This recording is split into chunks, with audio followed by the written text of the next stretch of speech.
So in today's video, what we're going to do is I'm going to walk you through on how to budget on a small income. So the great thing about it is regardless of what your income is, whether you're a high income earner or a low income earner, budgeting is the same process for everybody. The concept is the same.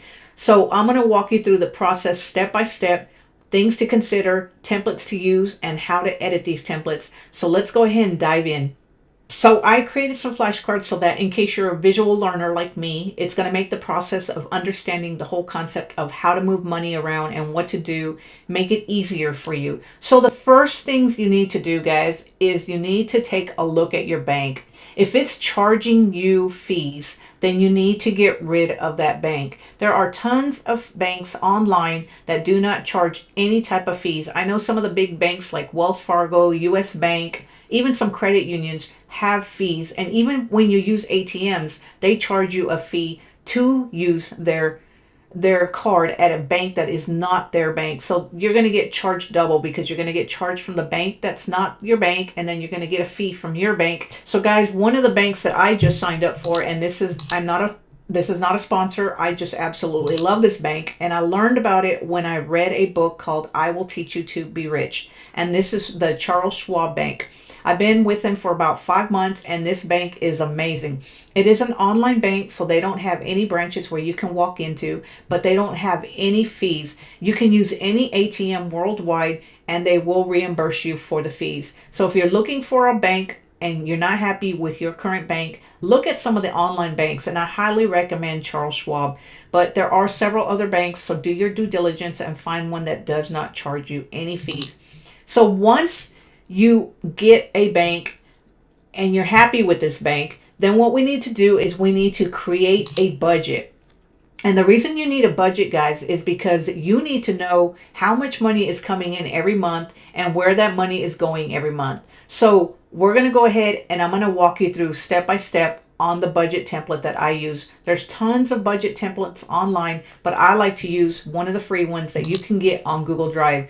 So go to Google Drive, and what we're going to do is we're going to log into Google Drive, and then we're going to open up a new Google Sheets. And this is going to take you to a blank sheet. And right here where you see this little magnifying glass, they search the menus. We're going to click on that, and we're going to just type in templates. And this is going to bring up all the template gallery, and you're going to see all these different templates. We're not interested in any one except the monthly budget. So we're going to go ahead and click on that. And then we're going to go ahead and edit this template. This is the same exact template that I use, and I have mine pulled up right here where I have set it up, and you can see that I've set mine up and have named it September monthly budget. So I'm going to walk you through really quick on how to set this template up, okay? So let's go ahead and get started. First things first, what we want to do is we want to go ahead and rename this, because we're going to go ahead, instead of calling it monthly budget, we're going to call it sample monthly budget template. And the reason we're doing this, guys, is this is going to be an actual template. You're not going to add any expenses. You're not going to make any changes to this. All we're going to do is we're going to get this set up. We're going to change the formulas, and we're going to make it so where that you can use it every month, and you just have to create a copy and use it every month. So let's go ahead and get started. So the first things first, guys, when you open this up and you rename it, what we want to do is we want to go ahead and go to the transactions, and we're going to zero this out. And by zeroing out, what we're going to do is we're going to go ahead and delete the first transactions. So we're going to put our cursor on number 5, and we're going to go ahead and click edit, and we're going to delete the values. And this is going to delete everything. Now, while we're back here, guys, we want to go ahead and add some more rows, because in case you need extra rows as your expenses and income change throughout the years, because you're going to use this every year. So instead of adding 1,000 rows, I like to add 500. And then we're just going to click on the add button, and this is going to add more rows. Now we're going to come back over here to the summary, and we're going to finish deleting this out. So first thing first, we're going to go ahead and delete the starting balance, and we're just going to put 0 up here. And then we're going to go over here to where it says home, which is row 31 and column D, and we're going to take out the 950, and we're going to go ahead and hit 0.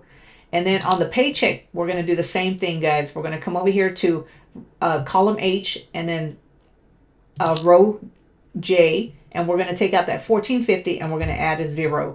So now that we've zeroed it out, what we're going to do is we're going to go ahead and add some more columns, because there isn't enough columns on the expenses, because a lot of people have more expenses than that, or throughout the years you might get more expenses. So we're going to go ahead and change that 1000 to 500, and we're going to go ahead and click add.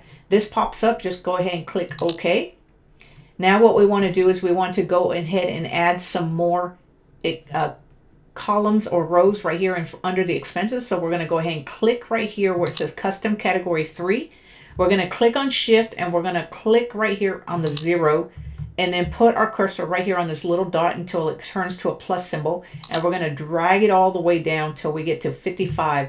Let go and then hit OK, and you can see it added a bunch of more columns to this. Okay, so now what we want to do is we want to come over here. We're going to come down to this plus symbol where it says add a sheet, and we're going to go ahead and add a sheet. You're going to click on that, and we're going to rename the sheet called fixed expenses. And these are fixed expenses that you pay every month, like rent, mortgage. And then what I like to do is I like to go ahead and move it right in the back end of the transactions, because you're not going to be using this tab very often. We're just going to use it this one time, and we're going to go ahead and set this up right now. We're going to go ahead and put expense and monthly, and this is the expense like rent, mortgage, car insurance. We're just going to go car insurance, anything that's the same cost every month. So we're going to go utilities, and you can tally up all your utilities. I put my water, my energy, and everything together. And then we're going to go internet. That could be part of utilities too, but I like to keep it separate. And then we're going to go gym membership. Gym membership stays the same every month, so go ahead and put it right here. And then if you need more room, guys, put your cursor up here between the A and B column, and then just click on it and drag it so that you have more room to write all your stuff. So now we're going to go ahead and just add total right here. I like to come down a little bit in case you add more expenses later. So I'm just going to add total right here. I'm going to go ahead and bold that. And then what we do is go ahead and put in your monthly cost of what that is. So we're going to go 25, because I pay this yearly, but every month I save for a yearly payment on my car insurance. And then utilities come about I don't know, 200, we'll say 200. And then gym membership, $50. So once you have all your expenses, your fixed expenses right here, and you have all your monthly totals, I like to click on column B, and we're going to come over here to format at top, and we're going to go to the number, and then we're going to click on currency, because that's what we want it to resemble, is money, since that's what we're talking is money. Now what we want to do is want to put your cursor on the very first expense underneath monthly, and we're going to hold the shift key and place your cursor, click right there, right above the total line, the total where you have the total, and we want to come over here to auto sum, and we're going to go sum, and then click enter. And this is your monthly expenses, guys. And if you get more monthly expenses, you can just add them here along with your oh, I forgot one. So you can just add them here like this, like I'm doing, and then it's going to increase your total amount, because we left some space so that you can add more. And then my gym membership is 50. So 1,105 are my fixed expenses. So remember, guys, we added all these columns. So what you want to do is we're going to have to go over here to transactions, and you're going to notice that we had 17 categories right there. So we're going to scroll all the way up, and then once we get to the top, guys, you're going to come over here to category, and then you're going to click on this little arrow right here, and you're going to notice that these custom categories stop at 6. Well, we need to add the ones that we added. So what you want to do is click right here in the category box, leave it clicked, and you want to come up here to data, and we're going to come up down, scroll down till you see data validation, and then you're going to see 2 different values. We're going to go with the very first value, which begins with an E5. We're going to click on that, and then you're going to come over here where it says E summary, and then $signs, and ends with the 44. We're going to click on the little select the data range, and then you're going to see that it says a summary CS44. So now what we do, guys, is you notice that we created more columns and we stopped at 55. So what we want to do is delete that 44 and replace it with 55, and we're going to hit OK. So now if you come over here to category, you're going to see all 17 categories. So now you can come over here to your summary, and what we're going to do is we're going to add all our stuff. But first, if you don't remember what your fixed total is, you need to come over here to your fixed expenses, and mine is 1105. So we're going to come over here to summary, and the first thing we're going to do is we're going to type in fixed expenses, and we're going to type in 1105. All right. And then right here, we're going to change these. You want to change these so that they match whatever it is that you have. So I'm going to go ahead and put, we've already taken care of all the fixed expenses. So I'm going to put haircuts, clothing. If you have medical and stuff, yours is going to look different than me, but do yours how you need it to be. So we're going to do gas and oil changes. Streaming services,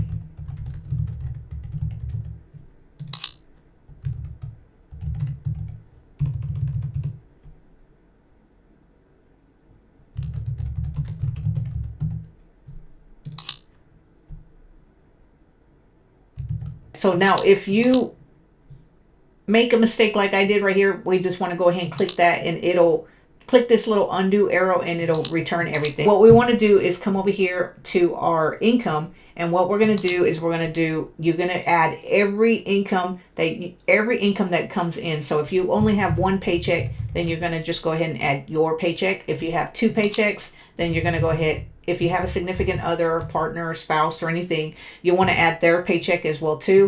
And then right here, instead of bonus, what I like to do is put side gig income, because a lot of people have side gig incomes. And then you can put interest from high yield savings accounts or anything else that you have in here. You want to go ahead and add any type of income that comes in. So you want to add your fixed budget right here. And once you change all these categories, guys, add your fixed budget. And then what you want to do is you want to go ahead and come in here and you want to add your planned amounts that you plan on spending. So for example, for my haircuts, I'll put 160. Clothing, I don't really spend a lot of money on clothes every month, so I'm just going to leave that blank. Gas and oil changes, those don't happen every month, but I'm going to go ahead and put $100 for gas. And then streaming services, I'm going to put, I think we pay about, I don't know, 65, I'm going to say. And then credit cards, we pay about 400 because we pay about 500 a month because we put everything on credit cards. And then emergency fund, we like to put about 400 in there. And then if you have any other expenses, guys, make sure you do that. And then all these are already set up for you. So now every month, all you need to do when you're ready to use this template, instead of making the changes on this actual template, what you want to do is you want to come over here, and we're going to make a copy, and we're going to go ahead and call it October 2023 budget.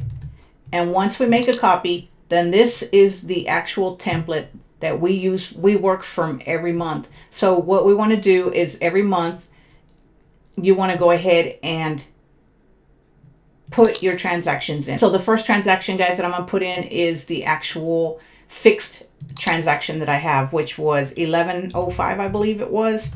And we're going to go ahead and say fixed because that's what we named it. And then we're going to go ahead and type in the category, and it's fixed expenses. So now when you come back over here, you'll notice that my fixed expenses was planned 1105, actual 1105, and then it'll show you the difference. And then you can kind of see that based on your income. Oh, we forgot to put in our income, guys. So the income, planned income is I'm self-employed, so I don't even know what I'm paying myself every month, but we're going to say that. And then Karen's income, which is about $3,200. And then once you get paid and you know for sure if you work a job or you are self-employed and you get paid, you can come back over here to transactions and add your actual income right here, paycheck amount and stuff. And we're just going to go ahead and do that real quick. So on 10/1/01/2023, we're going to pay myself $1,500 for my business. And we're going to say it's a paycheck.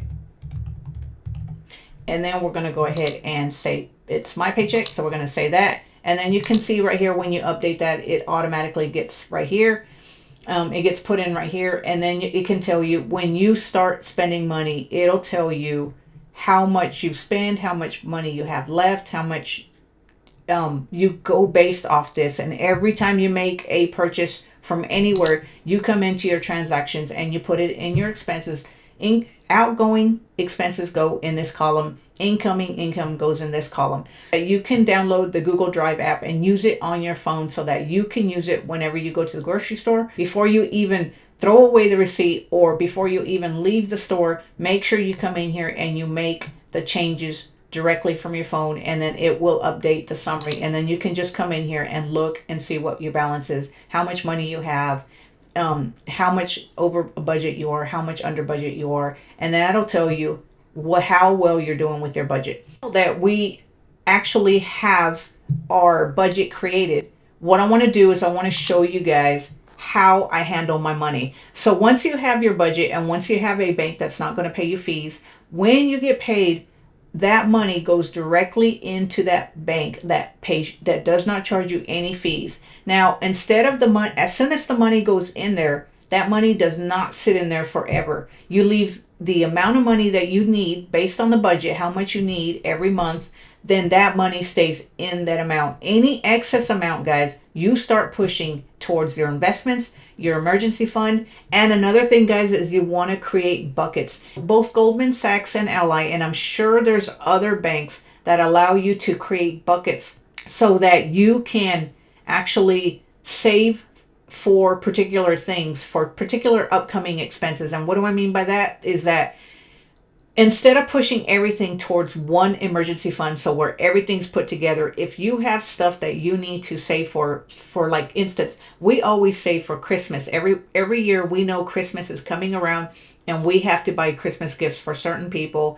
So we have to have the funds every year to be able to shop for Christmas. So as soon as January rolls around, what we do is we put certain percentage of money every month into two Christmas buckets, one for her family and one for her job co-workers, because we know that expense is coming every year and we don't want to be stuck not knowing where that money is going to come from. So regardless, you can use these bucket system to save for future things. Another thing that we save for, guys, in buckets is vacations, upcoming vacations. We put a certain amount every month into vacation fund, holiday funds, but you can do vacation funds, holiday funds, weddings, anything that you know that's coming down the pipeline that's going to cost you money. Because if you start saving for it today, it's going to make it a lot easier to be able to tackle that expense when the time does come. That's pretty much how I handle my money.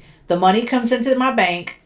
Only the portion that I need to live off sits there, and the rest gets pushed to either investments or my emergency fund, and then my savings buckets. And that's it. That's all you have to do. And the best thing, guys, is that you can set this up on autopilot. A lot of banks allow you to set up automatic investments to where every month the money comes out and you can set it up on a date. So that way you don't even have to push it manually, so that you can live your life without having to worry about not saving enough money. And guys, that's it. You repeat the process. You work the budget you make sure that you track your budget every month. You make a new copy of that template that we set up, and you track all your expenses and incoming income, and that's it. Now, guys, I know living on a low income sucks, guys. And it's hard, especially in today's society. If you are struggling and you can't make ends meet, the first thing you need to do is you need to find a way to cut any expenses that you cannot afford. Now, I am a huge advocate of not just cutting expenses, but making sure that you can find ways to make more money. Now, there are tons of opportunities that you can do. You can become an online creator. You can create digital products. You can do anything. You can even deliver pizzas. You can do DoorDash. You can do Instacart. You can do anything, guys. And if you don't want to do any of that stuff, you could get a second job, or you could ask your employer for a raise. Regardless, guys, you need to find a way to increase your income so that you're not struggling and living paycheck to paycheck.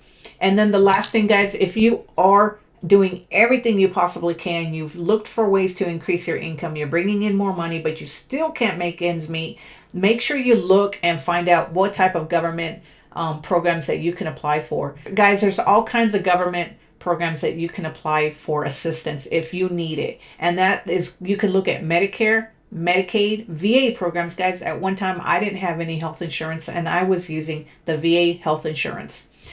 And you can look at food banks, church programs. Guys, look around, research in your area what's available, because there are all types of programs available that if you are struggling and you're trying to get on your feet, then don't be ashamed to reach out for help, guys. It's a lot better than not being able to put food on the table. So anyway, guys, I hope this worked for you. I just wanted to show you a quick scenario of how I handle my money and hopefully help you see that it is possible to budget on a low income. As I said, it doesn't matter whether you're a high income earner or a low income earner. The process is still the same. So anyway, I will talk to you later, guys. Have a great one. Bye.